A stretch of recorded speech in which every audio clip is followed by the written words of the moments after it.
warra Wangeelaati.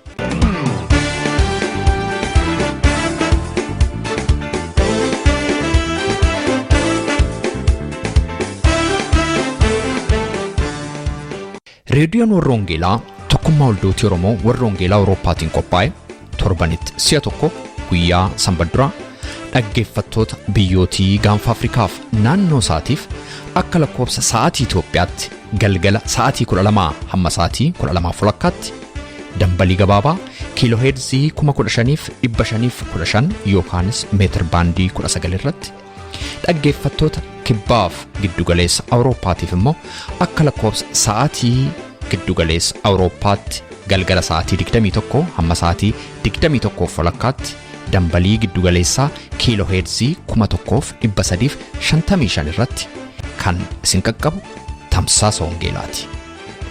Kun reediyoo warra Wangeelaati. Harka fuunee attam jirtu jaalatamtootaa fi kabajamtoota dhaggeeffattoota reediyoo warra Wangeelaa. Reediyoon warra Wangeelaa har'as sa'aatii ishee eeggattee sagantaa ishee guyyaa har'aa qabattee kunoo dhiyaatteetti.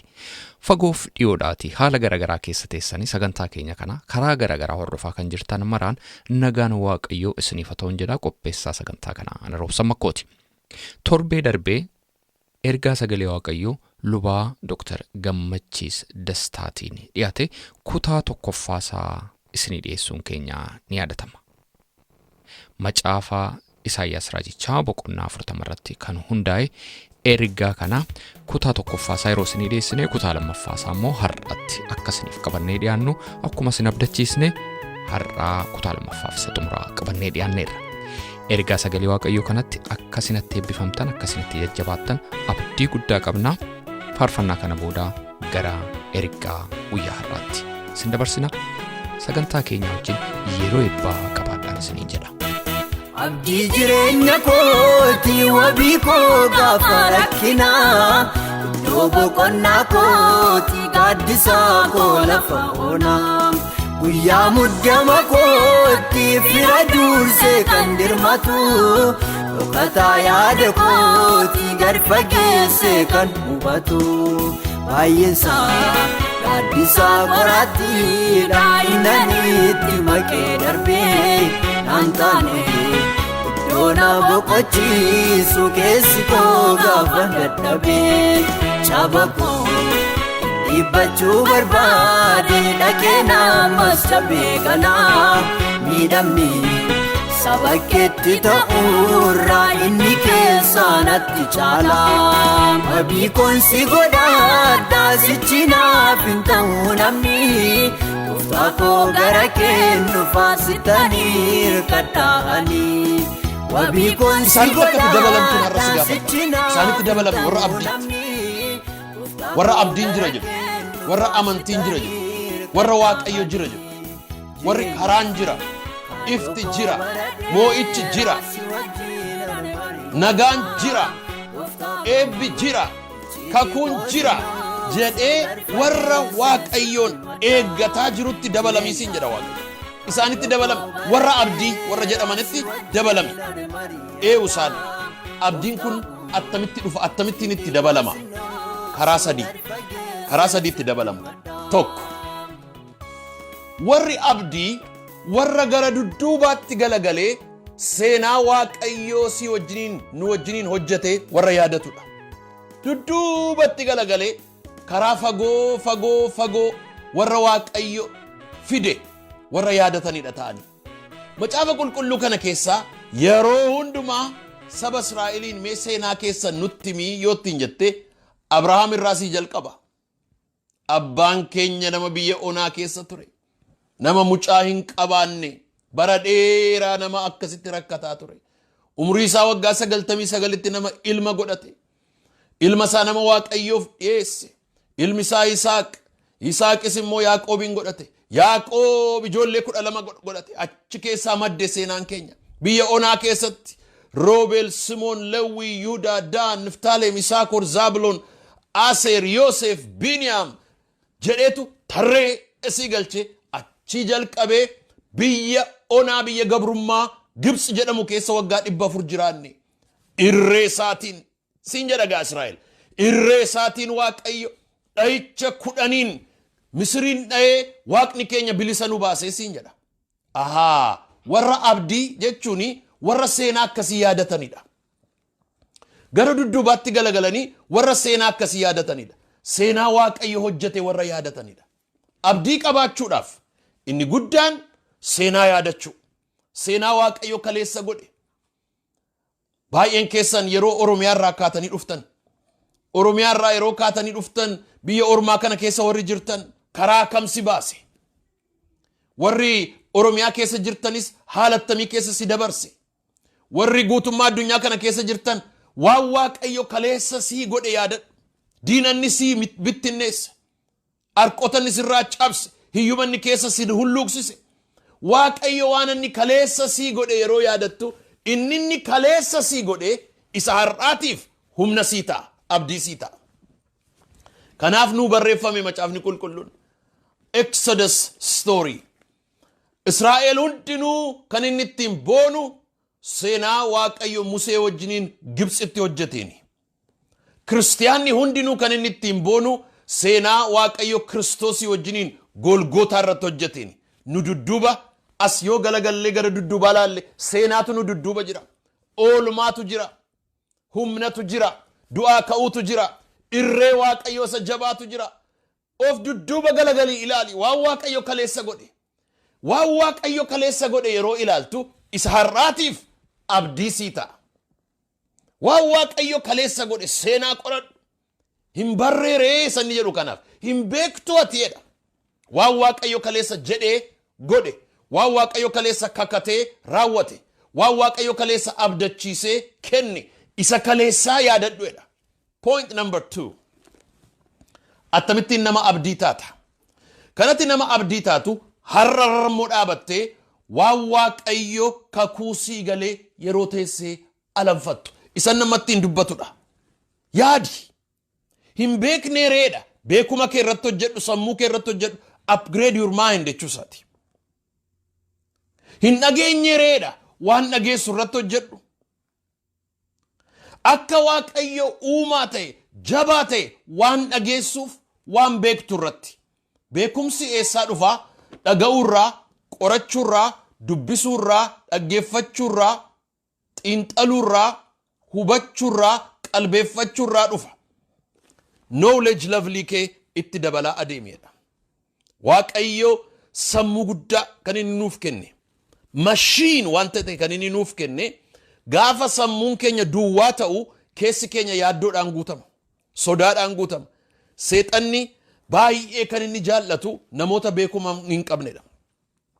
Awurooppaa kana keessa, Ameerikaa kana keessa, Kaanaadaa kana keessa yeroo deemtanii xaaxaa isaanii fixanii, rakkina isaanii fixanii, waraana isaanii fixanii, jibba isaanii fixanii, fincila isaanii fixanii akka bishaan dambali'uutti seenaan isaanii, siyaasni isaanii, dinagdee isaanii akka inni dhangala'u maaltu godhe? Beekuma.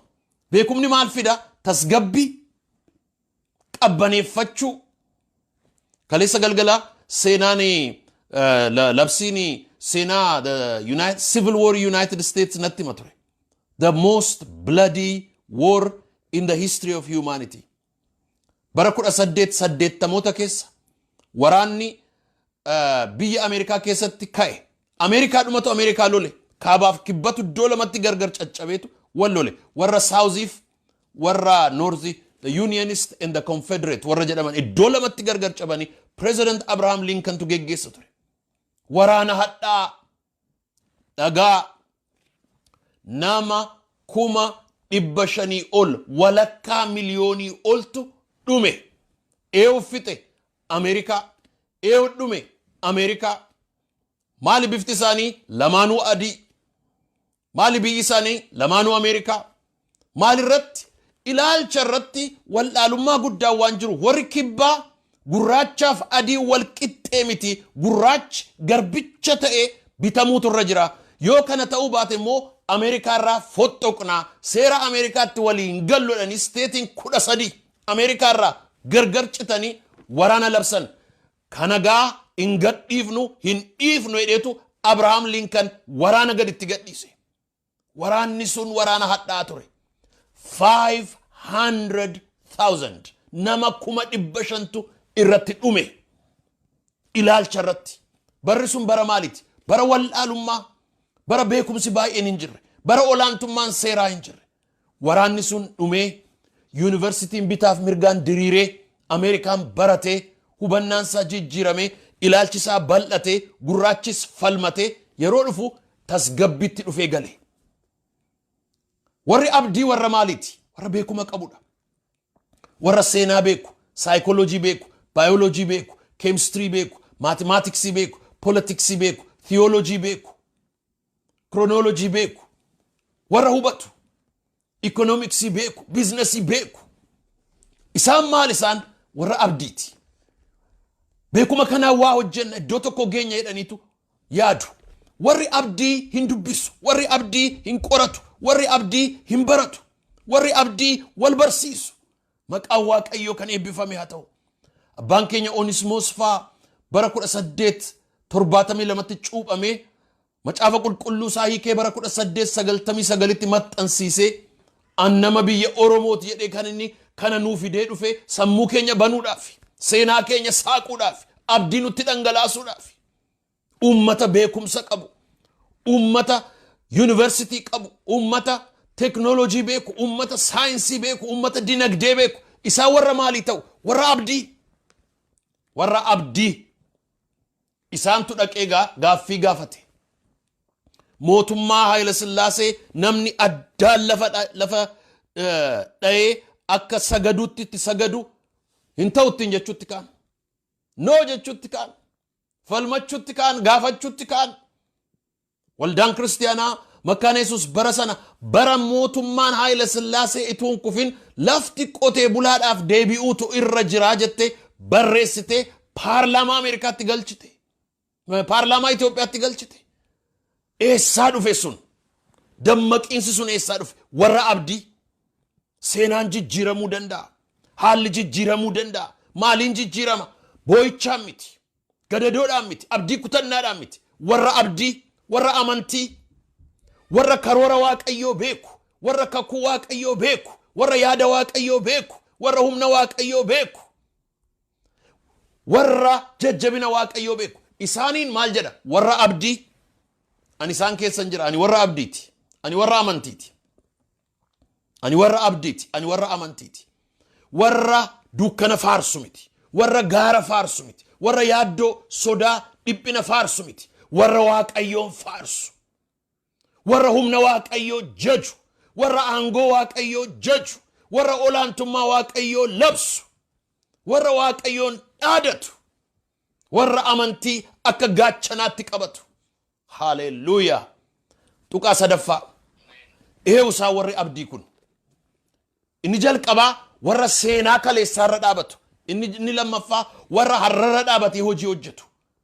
Sammuu isaanii irratti, miira isaanii irratti, onnee isaanii irratti, lubbuu isaanii irratti, hafuura isaanii irratti, miira isaanii irratti, foon isaanii irratti warra hojii hojjetu. Ilaa sammuu irratti hojjechuun beekumsaanii, miira irratti hojjechuun onnachiisuudhaani, hafuura irratti hojjechuun dubbii Waaqayyootiif amantiitti dhangalaasuudhaani, foon irratti hojjechuun beekumsaan disipiliinidhaan of jiraachisuudhaan, sammuu irratti hojjechuun beekumsatti dhangalaasuudhaani. Aspektii qaama namaa torbanuu irratti hojjechuu. Developing every aspect of human life. Isa kana bal'ifnee yeroo kan biraa irratti barsiisa waan an kennuuf ilaaluu dandeessu. Whole total human development in its totality. Guutummaa namummaa namaa guddisu. Guutummaa namummaa namaa guddisu. Isaan warra abdiiti. Sadaffaa. Isa kanaaf qophaa'a. Sadaffaa warri abdii waan Waaqayyo bor godhu jira jedhanii warra amananidha. Shagradura labasadra dabosia. Warra Waaqayyo bor Waaqayyo waa godha jedhanii warra amanan. Kakuun qaba warra jedhanii raajiitti warra amanan. Kakuu Waaqayyootti warra amanan. Abdachiisu Waaqayyootti warra amanan. Isaan maal isaan? Isaan warra abdiiti. Maalitti amanu? Bor Waaqayyo seenaa jijjiira. Bor Waaqayyo maqaa koo ol qaba. Boquu koo ol qaba. Laphee koo ol qaba. Garaa koo ol qaba. Ilaalcha koo ol qaba. Hafuura koo ol qaba. namummaa koo ol qaba, biyya koo ol qaba, saba koo ol qaba, dinagdee koo ol qaba, boru waaqayyo na fayyisa jedhanii warra amanan. This book is a book of hope. Naman jaalladhu tokko obbo Malkaamuu Tasgaraa jedhamu. Obbo Malkaamuu Tasgaraa seminarii Makkaan Yesuus keessaa nama barreessanidha, scholar'idha, Bible translator in theological book resource development, theological education by extension irratti hojjetu. Nama kanatu koorsii gabaabaadhaaf biyya Jarmanitti ergaman bar tokko. Koorsii gabaabaadhaaf biyya Jarmanitti ergamanii koorsiin sun waa'ee macaafa mul'ataa ture. On the book of Revelation, Apocalypse. On the book of Revelation namichi kuni qorachuu dhaqanii biyya Jarmanii achi gaafa deebi'an obbo Malkaamuu Tasgaraa Jarmanii dhaqee waa'ee macaafa mul'ataa baratee deebi'ee ibsa sinii kennaanuun jedhanii daarektarri keenya Dr. Dabalaa Birrii chaapilitti walitti nu qaban. Chaapilii Makkaan Yesuusitti dachaanii fiignee dhanne. Maaliif? Mul'ata barsiisa guddaa obbo Malkaamuu Tasgaraa Jarmanii irraa nuu fidee dhufeera. Obbo Malkaamuun dhaabatanii waan tokko nuun jedhan. Baay'ee lecture, the shortest lecture ever. Ijoolleedhan. Waa'ee macaafa mul'ataan baradhee dhufe Jarmanii irraa. Maal akkam baradhe beektu jedhan? Maali? Macaafa mul'ataa jechuun macaafa abdiiti. Kanuma naan jedhaniitu dhaqanii ta'an. Macaafa abdiiti. Maal obbo Malkaam? Abdiin jira siniin jedha. Mootummaan Waaqayyootti galtan qophaa'eera, manni isaa qophaa'eera, Iyesuus teessoo irra taa'eera, deebi'ee hin dhufaa. Mul'anni macaafni sun maal akka inni fakkaatu maskootiidhuma baneetu jedhan. Maskootiidhuma banee ilaalaa siniin jedha. Macaafa mul'ataa jechuun maskootii mootummaa Waaqayyooti. Akkasuma saaqeetu keessa ilaalaa siniin jedhee warqeen isaa maal akka fakkaatu, teessoon isaa maal akka fakkaatu, gaafa inni dhufu maal akka inni ta'u isinitti agarsiise. Gabaabaadhumatti macaafa mul'ataa jechuun macaafa abdiitii hin dhumeedhanii kanumaan galle. Firoota ko macaafni qulqulluun macaafa abdiiti. Fuuldurri keenya ifaadha. Fuuldurri keenya moo'icha. Fuuldurri keenya injifannoodha. Fuuldurri keenya moo'aadha. Kanaaf maqaa televizhinii keenyaa iyyuu moo'aa jenne. Waan kan biraa ta'uu hin danda'u. Wangeela qabatte, Iyesuusin amantee, kakuu dubbii Waaqayyoo of keessa galchitee, isaa wajjiniin adeemta taanaan wanti fedhe haa dhufu, waan fedhe haa ka'u, wanti fedhe haa qophaa'u. Moo'ichi kan Iyesuus Kiristoos dhumeera, mirkanaa'eera, xumurameera. Yaaduun, ol buusuun, gabbuusuun waan nurraa eegamu tokkittiin hin jiru. Warri Waaqayyoon abdiidhaan eeggatan waa'ee borii beeku, waa'ee isa dhufuu beeku. Inni dhufu maa inni? Iyesuus. Inni moo'u eenyu? Iyesuus. Inni bitu eenyu? Iyesuus. Inni ol qabu eenyu? Iyesuus. Inni gadi qabu eenyu? Iyesuus. Inni humna kennu eenyu? Iyesuus. Inni murteessu eenyu? Iyesuus. Kan sooromsu eenyu? Iyesuus. Kan ajjeesu eenyu? Iyesuus. Kan du'aa kaasu eenyu? Iyesuus. Waan hundumtuu harka Iyesuus Kiristoos jira. Dhume waa'ee borii beektaa akka gaariitti. Maa inni? Iyesuus. Maal nyaatta? Iyesuus. Maal dhugda? Iyesuus. Maal kaffalatta? Iyesuus. Eewu maaltu si barsiisa? Iyesuus. Eewu si jiraachisa? Iyesuus. Eewu qalbii keessi jijjiira? Iyesuus. Eewu cubbuu keessi dhiisa? Iyesuus. Eewu mootummaa Waaqootti si galcha? Iyesuus. Eewu injifannoo si kenna? Iyesuus. Eewu mataa diinaarra si dhaaba? Iyesuus. Waa'ee borii beektaa? Beeka. Maaltu jira? Abdii. Maaltu jira? Moo'icha. Maaltu jira? Injifannoo. Eewutu kufa? Diina. Eewu kufa? Jal'ina, cubbuu, dukkana, seexana, cunqursaa, gabrummaa, hacuuccaa, yaaddoo, hiyyuma, sodaa, hidhaa, shira, jal'inni kun hundinumaan hin kufa. Beektaa? Beeka. Dhugaa keetii? Dhugaadha kun. Eessaa fidde? Barreeffameera. Barreeffamuu duwwaa immoo miti. Seenaa keessatti mul'ateera. Obbolaako nuyi warra abdiiti. Warri abdiidhaan, warri Waaqayyoon abdiidhaan eeggatan humni isaanii hin haareffamaa jedheetu isheedhumaan isinii dubbisa. Humni isaanii hin haareffamaa akka joobiraa. Akka joobiraa. Simbiran jaalladhu lafa kana keessa joobira. Baay'een jaalladha joobira. Akka joobiraa. Joobirri kun akka joobiraa maal taa'edha? Humni isaanii hin haareffama. Akka joobiraa ol hin ka'u. Warri raajiitti amantan fudhadhaa. Maqaa gooftaa Yesuus Kiristoosiin. COVID-19 kun, koronaa vaayirasiin kun ol si qaba malee gadi si hin qabu. Haalli amma keessa jirtu, haalli addunyaa keessa jiru ol si qaba. Karaatitti ol jettudha. Koronaa na dhufu ol jetta. Gidiraa na dhufu oluma jetta. Kumni tokko mirga keetiin, kumni 9, kumni 10 bitaa keetiin akkufan ati ol jetta.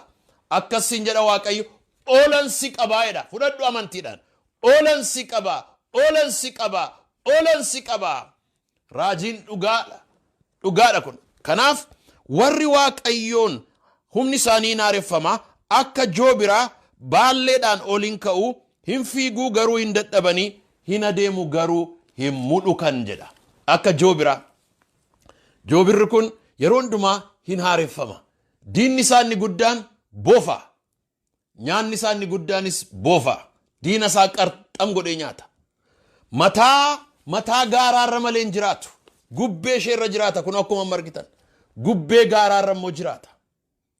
Yeroo dulloomu fagaatee dhaqee qeensa isaa kana gaaratti hanqooqee qeensa dulloomaa ofirraa harcaasee qeensa haaraa. Baallee dulloomaa ofirraa harcaasee baallee haaraa. Joobirri bineeyyii balali'an keessaa adda kan isa godhu qobaasaa bokkaa keessa balali'uu kan danda'u isa kana. Warri kaan baalleen isaaniin tortora.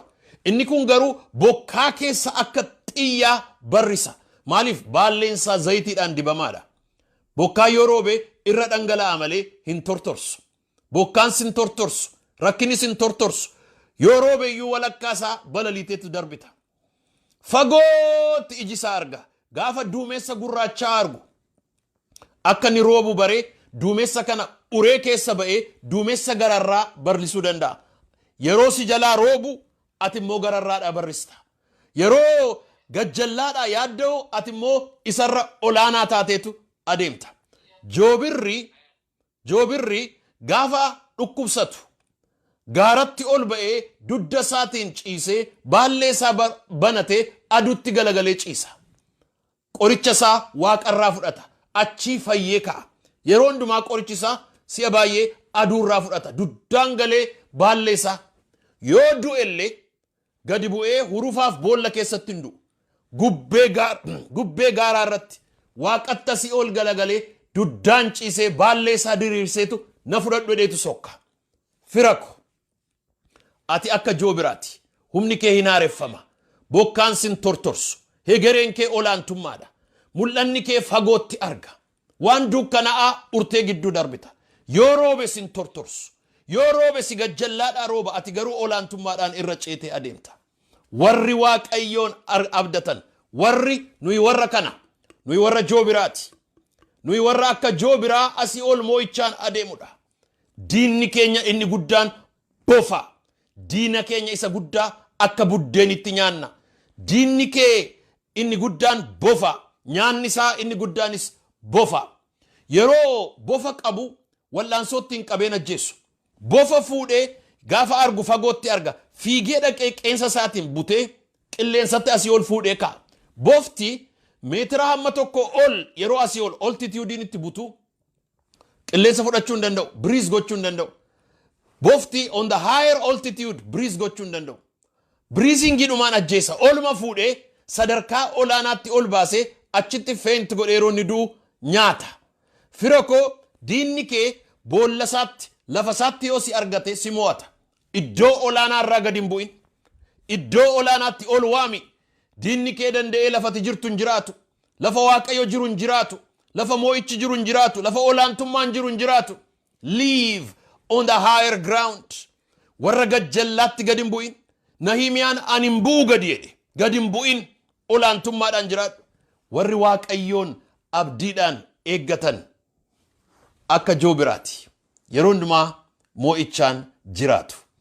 Isaan warra abdiiti. I hope har'a eenyummaa keessan, maqaa keessan hin jijjiirrattudha. Mana keessaniin, maatii keessanitti himaa. Maatii koo har'a galgala dhaga'i. Nuyi warra abdiiti. Nuyi maqaan keenya warra abdiiti. warri keessan eenyu yoo isiniin jedhan nuyi warra abdiiti nuyi warra amantiiti ati eenyu ani warra abdiiti warra amantiiti I am unstoppable kan na dhaabu hin jiru kan na danqu hin jiru kan na mo'u hin jiru kan na danda'u hin jiru maaliif Iyesus Kristos isa abbaa moo'ichaa qabadheera kaleessas Iyesus har'as Iyesus boris Iyesus warri waaqayyoon abdiidhaan eeggatan garuu humni isaanii hin haareffama gooftaan koo Iyesus Kristos isin haa eebbisu baay'een isin jaalladha nuyi warra abdiiti nuyi warra akka joobiraati joobira kanarratti barsiisa gadi fagoof bal'aa isiniin kenna gaafa waaqayyo yeroo isaatiif carraasaa nuuf kenne kabajamaa obboleessa koo Roobsan sitti waaqayyo bara dheeraa dura dubbate mana koo naa miidhessita mana koo naa miidhessita mana koo naa hojjetta siin jedhee waggaa 18 dura na yaadadha yeroon tajaajilaaf dhufe Oslootti waaqayyo sitti dubbate kunoo ergasii hammarraatti harki kee hin teenye hojiin kee hin teenye mana waaqayyoo miidheksu hojjechuu atis bu'aa raajii dubbii waaqayyootu baatee si geggeessa akkuma Roobsan waggaa 18 dura waaqayyoon natti himnaanitti dubbadhe magaalaa Osloo keessatti har'a moo isintu dhaga'aa jira joobira siin jedhaa jira ati warra abdiiti siin jedhaa jira COVID-19 coronavirus kun didicheeroonni darbu ol baata siin jechaa jira ol baata gassin qabu ol si baasa malee siin jechaa jira hin boo'in hin gadoodin hin yaadda'in hin sodaatin waa'ee saba kee waa'ee biyya kee waa'ee waldaa kee waa'ee amantii kee waa'ee naannoo kee yaaddoodhaan garaan kee hin kufin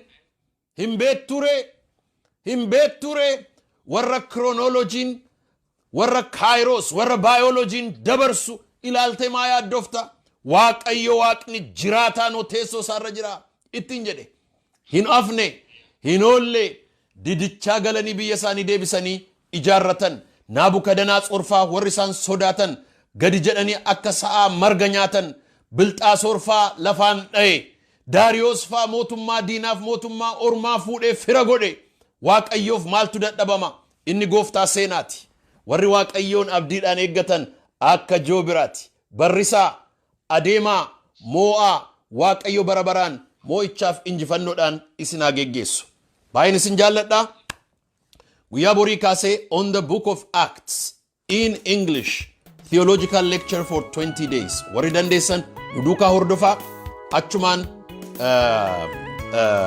tajaajila keenya itti bal'isaa deemna baay'een isin jaalladha har'aa kaastanii warri dubbii waaqayyootti amantan maqaan keessan warra abdii warra amantii jedhama naa eebbifamaa galatoomaa Roobsan sitti deebisita abdii jireenya kooti wabii koo gaafa rakkinaa iddoo boqonnaa kooti gaaddisaa koo lafa onaa guyyaa muddama kooti fira dursee kan dirmatu dhokataa yaada kooti gad fageessee kan hubatu baay'eensaa gaaddisaa qoraatti daa'imanitti maqee darbee naan taane iddoo na boqochiisu keessi koo gaafa dadhabee caba koo dhiibbachuu barbaade dhaqee namas cabee ganaa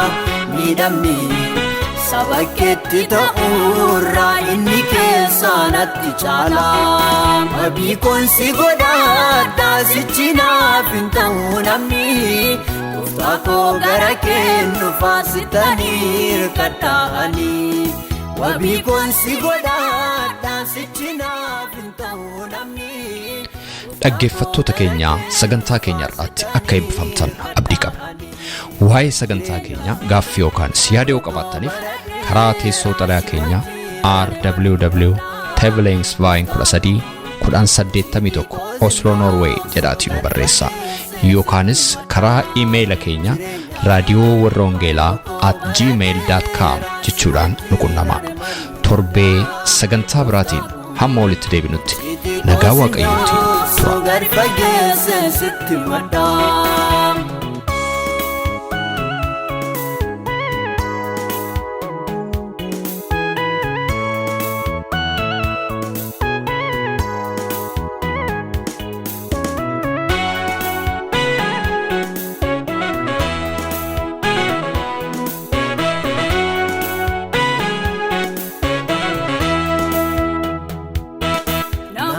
irkatteekuuf naan harki kee lafaana kaasee yoo guyyaa rakkinaa Yesuus koositu qopheesse silaallee badeenaaf haa barbaadameyyuu hin argamu harkisa jaalalaa keef malee anoo hin yaadatamu gooftaa koo harkooluun sitti gaalaa danda'ee kophaan jiraadhu ija koo gara keettaan ol fuudhaa giddan jajjabin argadhu baroota burqaan baay'ee abdaadde gaafan dheeboddenan dhabee miltoon koo warraan wajjin adeemu nagatanii gaafan dadhabee.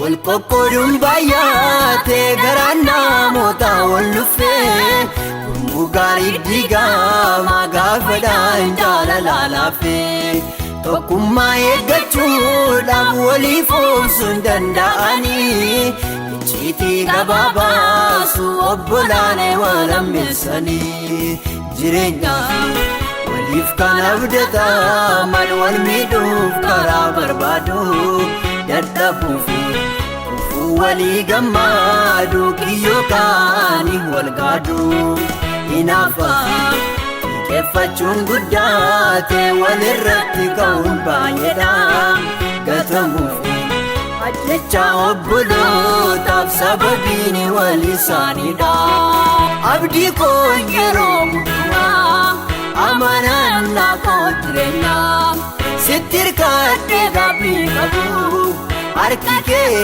waan hin dadhabu abdii koo yeroo hundumaa amanannaa koo jireenyaa sitti hirkadhee gaabii qabu harki kee waan hin dadhabu dhageessaa jireenyaaf anoo beeka si biratti dabala hin barbaadu waa'ee koof karaa hundaan si eega naaf furtaa rakkoo san itti waniif lubbuu qobsine amaanaadha sittaan of gata shakkii malee karaa koo waan hundumtuu dhumaadha bira qabaateen qabuun tokkollee dhageessaan jireenyaaf anoo beeka si biratti dabala hin barbaadu waa'ee koof karaa hundaan si eega naaf furtaa rakkoo san itti yaadu waniif lubbuu qobsine amaanaadha sittaan of gata shakkii malee karaa koo waan hundumtuu dhumaadha